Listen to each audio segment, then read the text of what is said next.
La scène d'ouverture du film montre un couple qui a du mal à joindre les deux bouts et subit les critiques de leurs amis pour la viande de mauvais goût qu'ils vendent dans leur boucherie, ce qui ne fait qu'accroître la haine que leur voue leur fille. Toutefois, quelque chose semble être arrivé au couple car soudain, une longue file de clients se forme devant leur boucherie alors qu'ils font la pub d'une toute nouvelle viande exotique qui n'a jamais été vue auparavant.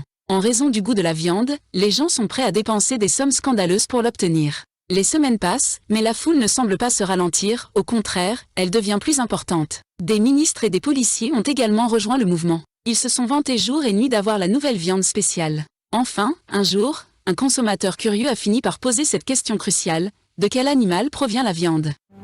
C'est du porc d'Iran. La boucherie est rapidement devenue encore plus bondée, car le mythe entourant cette viande s'est rapidement répandu au sein de la communauté.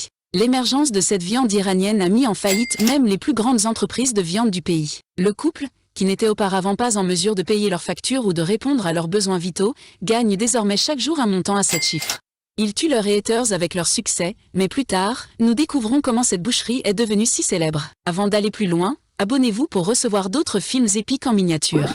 Vincent, Pascal et Sophie sont un couple qui tient avec enthousiasme leur boucherie dans la banlieue de Paris. Les clients viennent rarement dans leur magasin, et ceux qui le font sont dégoûtés par les massages bizarres que Vincent fait subir à la viande. À première vue, la vie du couple semble aller comme sur des roulettes. Mais à l'intérieur, les choses sont totalement différentes. Vincent s'avère préférer son chien et sa viande à sa charmante épouse. Un jour, le magasin est attaqué par une bande de militants végétaliens masqués. Vincent se lance à leur poursuite dans un accès de rage et parvient à immobiliser l'un d'eux au sol. Il enlève alors le masque de l'activiste et tente un uppercut au visage. Mais les autres membres du groupe vegan arrivent aussitôt et le sauvent. Plus tard dans la journée, leurs amis Stéphanie et Marc leur rendent visite et les invitent à déjeuner dans leur belle maison. Nous découvrons que Stéphanie et son mari Marc possèdent également une boucherie prospère, qu'ils aiment bien afficher devant leurs pauvres amis. Après, faut voir si on ouvre une 4e boucherie, ou pas. Quand je vois qu'en moyenne, on gère 2 tonnes de viande par mois, par point de vente. Sophie pleure devant Stéphanie dans la cuisine, lui disant qu'ils sont sur le point de faire faillite parce que la banque a refusé de leur accorder un prêt. Stéphanie, qui tente d'abord de réconforter sa copine, ne tarde pas à se vanter de la prospérité de la boucherie de son mari. De son côté, Vincent évoque la scène précédente où son magasin a été vandalisé. Marc semble avoir vécu une expérience similaire, mais se moque de Vincent pour ne pas avoir mis en place des mesures de sécurité et sort une arme à feu, qu'il tend à Vincent. Marc prétend que l'arme est destinée à défendre la boucherie contre les fanatiques végétaliens, mais Vincent refuse d'en posséder une. Finalement, Vincent accepte le cadeau malgré le fait qu'il n'ait pas de permis de port d'armes. Vincent essaie de donner la viande de Marc à son chien avant de partir, et étonnamment, le chien refuse la viande. Sur le chemin du retour, Sophie avoue à son compagnon que leur mariage a vieilli au point qu'elle envisage de demander le divorce, disant qu'elle a besoin d'un homme qui mettra en valeur son côté féminin. Avec tout son chagrin, mais étant l'homme sage qu'il est, Vincent l'ignore complètement et remarque bientôt l'un des fanatiques végétaliens qui ont autrefois endommagé son magasin. Pour donner une leçon à ce crétin, Vincent fait marche arrière pour tenter de le renverser. Hélas, il perd le contrôle de son véhicule et tue l'activiste. Dans un état de panique, il commence à appeler la police et veut admettre qu'il s'agissait d'un accident et justifier son acte avec « Si ça bouffait de la viande, ce serait peut-être un peu plus résistant. » Mais Sophie l'en empêche par crainte d'une lourde peine de prison. Elle conseille d'imiter un tueur en série nommé Michel François qui disséquait ses victimes et déposait les morceaux dans des sacs poubelles dans toute la ville. Bien que Vincent soit conscient que sa femme regarde trop de séries sur les tueurs en série, il accepte néanmoins sa suggestion. Il place le cadavre dans son magasin la nuit et commence à le dépecer. Une oreille tombe au sol pendant l'opération et le chien de Vincent la dévore en un clin d'œil. Vincent s'en aperçoit, et fasciné, il livre la deuxième oreille, auquel le chien replonge illico. Le pauvre boucher y trouve des idées farfelues. Mais Vincent prévoit tout de même de se débarrasser du corps tôt le matin, après avoir passé des heures à le disséquer et à le broyer.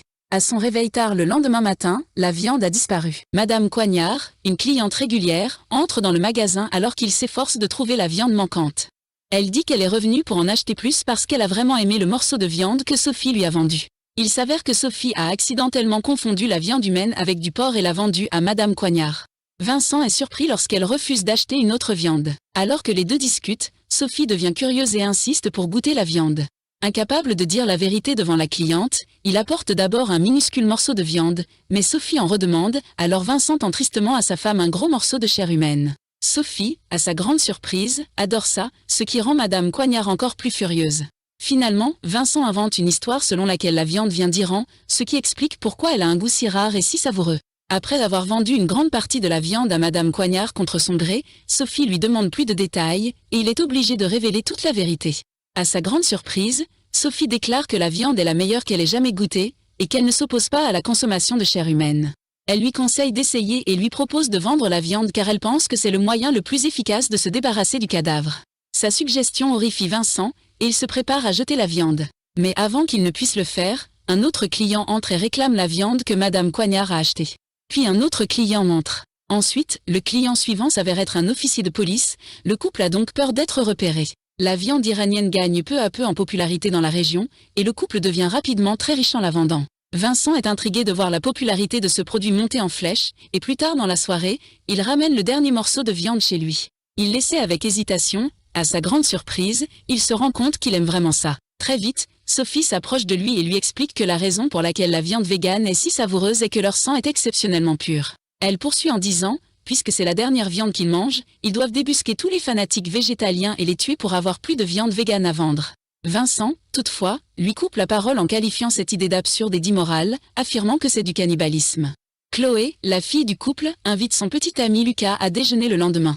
Celui-ci refuse immédiatement le bon steak que la famille lui offre. Il s'avère qu'il est végan, et Chloé renonce à manger par respect pour lui. Lucas évoque le problème des militants végans qui ont saccagé sa boucherie et s'y opposent. Après le départ des végétaliens, Vincent et Sophie arrivent à la conclusion que tous leurs efforts pour préparer un déjeuner familial ont été vains à cause du végétarisme. Ils ne veulent même pas boire de vin, sous prétexte qu'il contient le sang de divers insectes, mais uniquement du vin végétalien. Vincent décide alors de mettre à exécution le projet de Sophie de chasser les végans. Ce soir-là, le duo se rend dans un restaurant végétalien et choisit le propriétaire comme première victime. Ils le poursuivent pendant un certain temps, tandis que Sophie va récupérer la voiture. Dans la voiture, il tente de justifier son échec, mais Sophie, qui est très exigeante, pense qu'ils ont besoin de plus d'entraînement et d'un plan bien pensé puisque la première tentative a été un échec total. En conséquence, le duo revient le lendemain avec un plan bien rodé. Afin de trouver une cible potentielle, ils se font passer pour des végétaliens et manifestent devant un magasin. Leur première cible s'approche d'eux, mais ils découvrent qu'elle ne correspond pas aux critères du porc iranien idéal.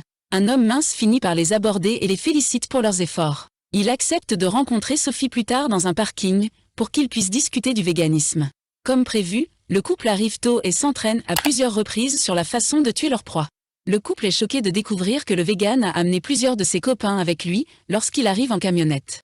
Sophie et Vincent sont donc contraints d'abandonner leur stratégie.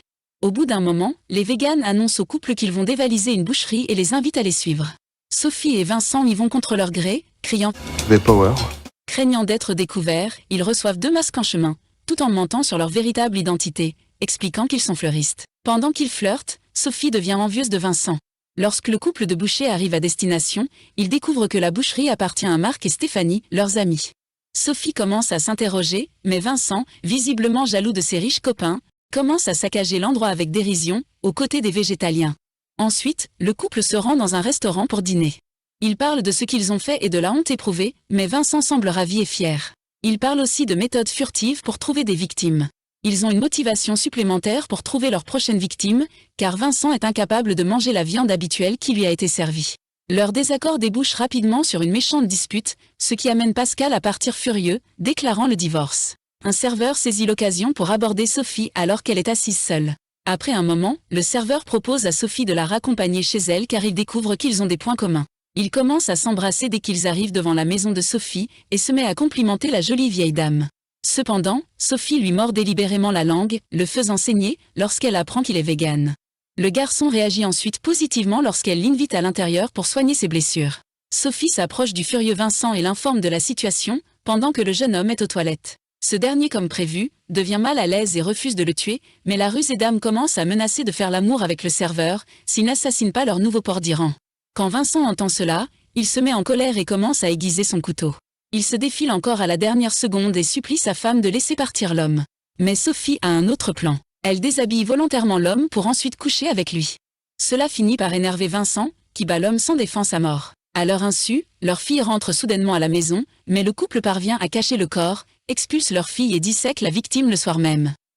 Le lendemain, Sophie reçoit un appel de son amie Stéphanie l'informant du vandalisme survenu la veille. Le couple de la boucherie arrive sur les lieux et fait mine de s'alarmer. Ils sont témoins de la dispute entre Marc et un policier présent sur les lieux. Il s'agit en fait du même policier qui enquête sur le vandalisme de la boucherie de Vincent. Le policier demande ensuite à avoir une conversation privée avec Vincent. Au début, Vincent panique, mais il apparaît rapidement que le policier est le même qui raffole du fameux porc iranien et veut en acheter davantage. Vincent accepte immédiatement car il désire gagner plus d'argent et plus tard ce jour-là, le couple vend à nouveau de la viande humaine. Le produit attire une longue file d'acheteurs, par conséquent, est vendu en moins d'une journée. Du coup, il décide de se lancer dans une chasse régulière aux véganes. Et il commence à tuer tous les jours en utilisant des armes létales et des techniques sophistiquées. À la fin du mois, ils triplent le prix de la viande et font un énorme bénéfice. Un jour, alors qu'ils déjeunent avec leurs amis, le couple apporte le fameux porc iranien. Comme tous les autres consommateurs, Stéphanie et Marc sont immédiatement séduits par la saveur de la viande. Tout en dévorant le steak, Marc mâche quelque chose de métallique. Stéphanie, infirmière depuis 16 ans, reconnaît immédiatement l'objet comme étant un pacemaker. Il s'avère qu'un pacemaker a été implanté dans le cœur d'une des victimes de Vincent. Malgré tous ses efforts pour dédramatiser la situation, une bagarre éclate entre les bouchers rivaux, conduisant à une altercation. Alors que les deux hommes se battent dans la piscine, Vincent arrache soudainement l'oreille de Marc et commence à le mâcher. À la grande surprise de tous, il recrache l'oreille, lance un regard menaçant à Marc et s'en va avec Sophie. Tout en faisant des profits énormes, Sophie et Vincent se prennent pour des guépards et continuent à assassiner des gens. De plus, ils ont réussi à sauver leur mariage moribond. Un jour, alors que le couple se trouve à un festival végétalien, Vincent aperçoit un enfant joufflu. Le cannibale ne peut s'empêcher de planifier comment tuer le gamin pour sa viande.